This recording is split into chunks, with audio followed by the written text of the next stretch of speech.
ముచ్చట్లు నడుస్తున్నాయి. మస్తుగున్నాయి పిల్ల, మూడగట్టుకుని వస్తానా. ఆగాగు. ఏం చేస్తున్నావే అత్త? చిన్నపోయి కూర్చున్నావు. ఏం లేదు పిల్ల, పడుకుని లేచిన. చెప్పేంటి ఇట్లా వచ్చిన? ఇంత కూర ఎత్తమేమని వచ్చిందే. ఇంత కూరకి ఇంత గిన్నె తెస్తారా? ఏం చేద్దాం, ఇంట్లో ఏం గిన్నెలు లేవు. చేతగాక ఏం కూర ఉండలేదే, ఇంత కూర ఎత్తమేమని వచ్చిన. సరే ఎత్తతి. కూర అయితే ఎద్దు గాని ఈ ముచ్చటేరికైనా అత్త. ఏం ముచ్చటే? మనం బతకాలంటే అమ్ముడు పోవద్దత్త. గా ముచ్చట ఇప్పుడు ఎందుకే? ముచ్చట ఎందుకు అంటున్నాం అత్త? ఈ ముచ్చట మీద శర్ష పెట్టాలి. ఏ ముచ్చటనే, ఏం సెర్చనే?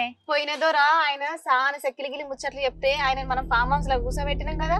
అవును, ఇప్పుడు ఆ ముచ్చట ఎందుకు ఎలా పెడుతున్నావు? మనము ఏ కార్యం చేసినా గణేష్ పూజ అయితే మొదలు పెడతాంగా, గట్లనే కాంగ్రెస్ వాళ్ళు కూడా ఏ పని షురు చేసినా కేసీఆర్ జపం లేని పనే మొదలు పెట్టరు. అవును, నువ్వు చెప్పింది నిజమే కోడలా. అధికారానికి ఎక్కినప్పుడు 6 గ్యారెంటీలు అభయస్తామని చెప్పిరు. ఇప్పుడు అవి ఏం దాకా వచ్చినట్టు జర చెప్పు. ఓట్లకు నోట్లు ఇచ్చిర్రు, మందికి మందు పోసిర్రు, జనమంతా పోయి గప్ప గప్ప ఓట్లు గుద్దితిర్రి. ఇప్పుడప్పుడు అన్న ఏమో 2-3 సురు చేసిర్రు. ఇంకేముంది?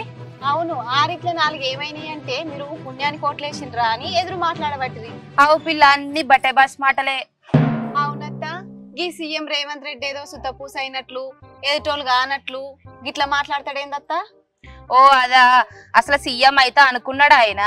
ఈ ఇన్స్టాగ్రామ్లు, యూట్యూబ్లు, వాట్సాప్లు, గదేదో ఫేస్బుక్ అంట కదా, జనమంతా తప్పుడు ప్రచారం చేస్తే మందంతా కాంగ్రెస్ వైపు చూసింది. తీన్మార్ మల్లన్న పేపర్లను దండాలకు గట్టి పోయిన సర్కారోల తప్పులను కుల్ల చెప్పే. మరే మొన్న ఈ లేకర్ల ఇల్లు జాగాల మీటింగ్ లా ఈ రేవంత్ రెడ్డి మస్తు ఇరుసుకబడ్డాడు కదా. ఈ యూట్యూబ్ ఛానల్ లేకపోతే ఆయన గెలిసేనా బిడ్డ? ఆడికొచ్చిన ఈ లేకర్లు ఈ దొర గుర్తుపట్టినోళ్ళే, పత్రికలల్లా ఛానళ్ళల్లా ఈయన భజన చేసినోళ్ళే.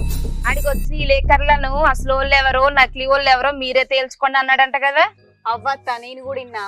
ఆ ఈ లేకర్ల మీటింగ్ భుజాన్ని వేసుకున్న వాళ్ళంతా పక్క రాష్ట్రంలో జయగానికి ఇక్కడ ఉన్న దొరికి జేజేలు కొట్టేటోళ్ళేనంట. అవ్వత్తా, మనం అనుకుంటాంగా గురిగింజ దాన్ని నలిపెరగక ఎర్ర ఉందని మురిసినట్టు సీఎం రేవంత్ రెడ్డి కూడా విలేకరుల మీటింగ్ లా గట్లనే అనిపించిండు. అందుకే మనం ఓటు అమ్ముకోవద్దు.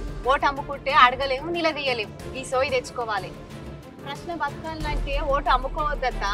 మరి మనం ఎందుకు సీఎం కావద్దని ఆలోచన చెయ్యొద్దా? మనమేంటో మనకంత దక్కించుకోవాలత్త. సరే తి, అట్నే కానిద్దాం. అయ్యో అత్త, చిన్నోడు అన్నం పెట్టంటే నేను ఇంత కూర అడుకొత్తాను, నీ కాడికి వచ్చి జోలు పెట్టిన ఇంత కూర అయితే అవు కదా, అసలు ముచ్చట మరిసి ముచ్చట్లో పెట్టినాము.